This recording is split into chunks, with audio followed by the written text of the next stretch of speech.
चलिए friends start करते हैं आज का अपना सेशन।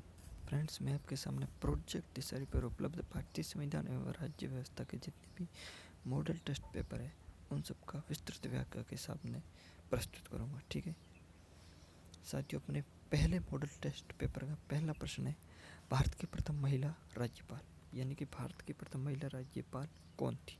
ऑप्शन ए है Vijaya Lakshmi Pandit, option B Sarojini Naidu, option C Sushma Swaraj या फिर ऑप्शन डी है नजमा हेपतुल्लाह। ठीक है, तो शायद इसका अपना करेक्ट आंसर है सरोजिनी नायडू।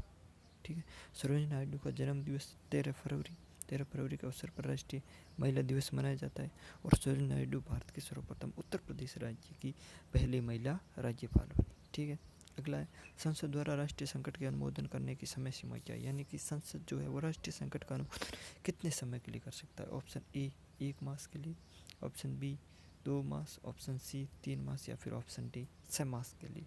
तो इसका अपना करेक्ट आंसर है संसद 1 मास के लिए राष्ट्रीय संकट का अनुमोदन कर सकती है।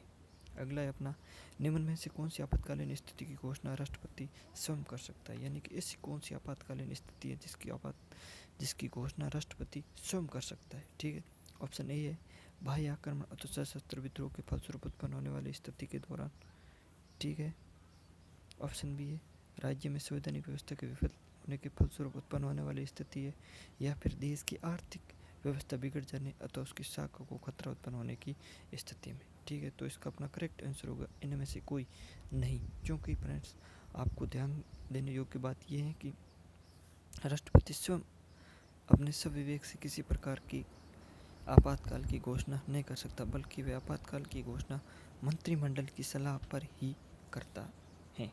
ठीक है, अगला प्रश्न है अपना, निम्न में से कौन सी वित्तीय शक्ति राष्ट्रपति को प्राप्त है? यानी कि इनमें से कौन सी वित्तीय शक्ति है जो वो राष्ट्रपति को प्राप्त है? ठीक है, पहला है, संसद में वित्तीय विधेयक केवल राष्ट्रपति की पूर्व अनुमति से प्रस्तुत की जाती है, यानी कि जितने भी वित्तीय विधेयक है वो राष्ट्रपति की पूर्व अनुमति के बाद ही क्या प्रस्तुत की जाती है? संसद में प्रस्तुत किया जाता है। राष्ट्रपति भारत की आकस्मिक निधि से पैसे उधार दे सकता है। ऑप्शन बी था, केंद्र और राज्य सरकार के मध्य करों के बंटवारे के लिए राष्ट्रपति एक वित्तीय आयोग की क्या करता है? नियुक्ति करता है। तो साथियों ये अपने तीनों ही ऑप्शन जो है वो करेक्ट है, तो अपना इसका आंसर होगा उपरोक्त सभी। ठीक है, अगला है, राष्ट्रपति को समाधान देने का अधिकार है, यानी कि राष्ट्रपति किन मामलों में समाधान प्रदान कर सकता है? ऑप्शन ए है कोर्ट मार्शल द्वारा दंडित सभी मामलों में। ठीक है, ऑप्शन बी है सभी मामले जब मृत्यु दंड दिया गया है, या फिर ऑप्शन सी है संघ तथा समवर्ती सूची में दी गई विषयों से संबंधित कानून का उल्लंघन करने वाले व्यक्ति के संबंध में। ठीक है, तो साथियों राष्ट्रपति का जो समाधान है वो भारतीय संविधान के अनुच्छेद 72 में, और उसमें इन तीनों बातों का भी क्या किया गया? उल्लेख किया गया है, यानी कि राष्ट्रपति तीनों मामलों में समाधान प्रदान कर सकता है। तो इसका अपना करेक्ट आंसर उपरोक्त सभी मामलों में राष्ट्रपति समाधान दे सकता है। अगला है, राष्ट्रपति द्वारा अध्यादेश बनने अधिकार है, यानी कि राष्ट्रपति किन मामलों में अध्यादेश जारी कर सकता है? ऑप्शन ए है जब संसद में अधिवेशन नहीं चल रहा है तब राष्ट्रपति अध्यादेश जारी कर सकता है, या फिर वह कुछ विषयों पर संसद के अधिवेशन में होते हुए भी अध्यादेश जारी कर सकता है, या फिर है केवल समवर्ती सूची में दिए गए विषयों पर अध्यादेश जारी कर सकता है, या फिर ऑप्शन डी है किन्हीं भी परिस्थितियों में अध्यादेश जारी नहीं कर सकता है। साथियों ध्यान देने योग्य बात यह है कि राष्ट्रपति के अध्यादेश का उल्लेख संविधान के अनुच्छेद 123 में किया गया है, यानी कि जब संसद की अधिवेशन नहीं चल रही है और किसी प्रकार के कानून की आवश्यकता पड़ जाती है तो राष्ट्रपति अध्यादेशों को जारी कर सकता है, या फिर अध्यादेश के माध्यम से कानून को बना सकता है। साथियों ये अध्यादेश अगले अधिवेशन की पहली बैठक से लेकर 42 दिन यानी कि 6 सप्ताह तक लागू रहता है। अधिकतम यह अध्यादेश 6 महीने तक लागू रहता है, और कुल जो ये अधिवेशन है वह 6 माह और 42 दिन तक रहता है। ठीक है, किस राज्य का अपना उच्च न्यायालय नहीं है? यानी कि इनमें से कौन सा राज्य है जिसका अपना स्वयं का उच्च न्यायालय नहीं है? तो साथियों अरुणाचल प्रदेश जो राज्य है उसका स्वयं का उच्च न्यायालय नहीं है, जबकि उसका जो उच्च न्यायालय है वह असम के साथ संयुक्त किया गया है। ठीक है साथियों, भारत में कुल 25 उच्च न्यायालय, जिसमें 23 उच्च न्यायालय जो है वो राज्यों से संबंधित है। 2 उच्च न्यायालय केंद्र शासित प्रदेश दिल्ली और जम्मू कश्मीर से संबंधित है। ठीक है, अगला है अपना उच्चतम न्यायालय के न्यायाधीशों की संख्या में वृद्धि करने की शक्ति किसके पास है, यानी कि उच्चतम न्यायालय के न्यायाधीशों की संख्या में वृद्धि कौन कर सकता है। ऑप्शन ए संसद, ऑप्शन बी राष्ट्रपति, ऑप्शन सी प्रधानमंत्री या फिर ऑप्शन डी विधि मंत्रालय। तो अपना इसका करेक्ट आंसर जो है वो संसद कानून के द्वारा उच्चतम न्यायालय के न्यायाधीशों की संख्या में वृद्धि कर सकता है। अगला प्रश्न है अक्टूबर 1959 में पंचायती राज भारत में सर्वप्रथम कहाँ से आरंभ किया गया, यानी कि अक्टूबर 1959 में पंचायती राज व्यवस्था को भारत के सर्वप्रथम किस राज्य से प्रारंभ की गई। तो अपना ऑप्शन ए है राजस्थान से, बी है तमिलनाडु से, सी है केरल से या फिर डी है कर्नाटक से। तो साथियों इसका अपना करेक्ट आंसर जो है वो होगा राजस्थान, क्योंकि 2 अक्टूबर 1959 को नागौर के बगदरी ग्राम से पंचायती राज व्यवस्था का प्रारंभ तत्कालीन प्रधानमंत्री श्री पंडित जवाहरलाल नेहरू जी के द्वारा किया गया। ठीक है, अगला है भारत का राष्ट्रपति किसको संबोधित करके अपना त्याग पत्र लिखेगा, यानी कि भारत का राष्ट्रपति जो है वो अपना त्याग पत्र किसे देगा। ऑप्शन ए प्रधानमंत्री को, ऑप्शन बी उपराष्ट्रपति को, ऑप्शन सी मुख्यमंत्री को या फिर उच्चतम न्यायालय के मुख्य न्यायाधीश को। तो साथियों राष्ट्रपति जो है वो अपना त्याग पत्र उपराष्ट्रपति को सौंपता है। ठीक है, अगला है किस केंद्र शासित प्रदेश का अपना उच्च न्यायालय, यानी कि ऐसा कौन सा केंद्र शासित प्रदेश है जिसका अपना उच्च न्यायालय। तो फ्रेंड्स ध्यान रखने योग्य बात यह है कि दो ही ऐसे केंद्र शासित प्रदेश है जिनका स्वयं का उच्च न्यायालय है। ठीक है, एक तो जम्मू कश्मीर राज्य का और दूसरा दिल्ली जो है केंद्र शासित प्रदेश, उसका स्वयं का उच्च न्यायालय है। ठीक है, तो इसका आंसर होगा अपना दिल्ली। अगला है भारतीय कम्युनिस्ट पार्टी सीपीआई की स्थापना किस वर्ष हुई, यानी कि जो भारतीय कम्युनिस्ट पार्टी सीपीआई या फिर भाकपा है उसकी स्थापना किस वर्ष हुई। 1912 में, 1915 में, 1918 में या फिर 1925 में। तो इसकी स्थापना हुई थी 1925 में जो है वो भारतीय कम्युनिस्ट पार्टी भाकपा की क्या हुई, स्थापना हुई। भाकपा के बारे में अगर अपन देखें तो भारतीय कम्युनिस्ट पार्टी भाकपा भारत का क्या एक साम्यवादी दल है। इसकी स्थापना 26 दिसंबर 1925 को कानपुर नगर में हुई। भारतीय कम्युनिस्ट पार्टी की स्थापना या फिर संस्थापक एम.एन. रॉय थे।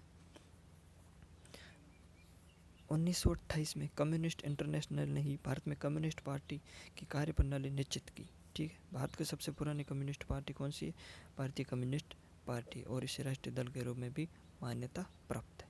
ठीक है, अगला प्रश्न है अपना सेहतकारी नामक कर्षक संगठन किस राज्य की राजनीति में महत्वपूर्ण भूमिका निभाता है, यानी कि जो सेहतकारी कर्षक संगठन है वो किस राज्य की राजनीति में महत्वपूर्ण भूमिका निभाता है। ऑप्शन ए है उत्तर प्रदेश राज्य की, ऑप्शन ए है महाराष्ट्र राज्य की राजनीति में, ऑप्शन बी है उत्तर प्रदेश राज्य की राजनीति में, ऑप्शन सी है पंजाब राज्य की राजनीति में या फिर ऑप्शन डी है कर्नाटक राज्य की राजनीति में। तो अपना इसका करेक्ट आंसर जो होगा महाराष्ट्र राज्य की राजनीति में सेहतकारी नामक कर्षक समूह महत्वपूर्ण भूमिका निभाता है।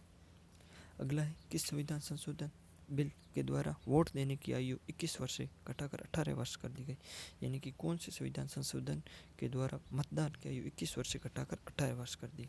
Option A 48, option B 57, option D 61 या फिर ऑप्शन डी 63। तो इसका अपना करेक्ट आंसर है संविधान की 61वें संविधान संशोधन 1986 के द्वारा राजीव गांधी सरकार ने 21 वर्ष से घटाकर 18 वर्ष कर दी। लोकपाल और लोक आयुक्त शब्द सर्वप्रथम किसके द्वारा दिया गया, यानी कि लोकपाल और लोक आयुक्त शब्द भारत में सर्वप्रथम किस समिति के द्वारा दी। ऑप्शन ए है आई.डी. दुआ समिति, ऑप्शन बी है मोरारजी देसाई, ऑप्शन सी है लक्ष्मीमल सिंघवी समिति या फिर ऑप्शन डी है इंदिरा गांधी। तो अपना करेक्ट आंसर है डॉक्टर लक्ष्मीमल सिंघवी समिति ने भारत में सर्वप्रथम लोकपाल और लोक आयुक्त शब्द का क्या दिया था, प्रयोग किया था। ठीक है, अगला है संविधान के किस अनुच्छेद में केंद्रीय बजट को वार्षिक वित्तीय विवरण के रूप में निर्दिष्ट किया गया, यानी कि वार्षिक वित्तीय विवरण का उल्लेख संविधान के किस अनुच्छेद में किया गया है। ऑप्शन ए 100, ऑप्शन बी है 102, ऑप्शन सी 150 या फिर ऑप्शन डी है वो 112। तो करेक्ट आंसर है अपना इसका ऑप्शन डी, यानी कि 112। अगला है संविधान सभा में किस देशी रियासत के प्रतिनिधियों ने भाग नहीं लिया था, यानी कि संविधान सभा में किस देशी रियासत जो थी उसने भाग नहीं लिया था। ऑप्शन ए है जूनागढ़, ऑप्शन बी है कश्मीर, ऑप्शन सी है हैदराबाद या फिर ऑप्शन डी है मैसूर। तो इसका अपना करेक्ट आंसर होगा हैदराबाद राज्य की जो रियासत थी उसके प्रतिनिधियों ने संविधान सभा के सदस्य या फिर संविधान सभा में भाग नहीं लिया था, क्योंकि हैदराबाद का जो नवाब था वह पाकिस्तान के साथ विलय होना चाहता था। ठीक है, अगला है अपना भारत के निर्वाचन आयोग का कार्य है।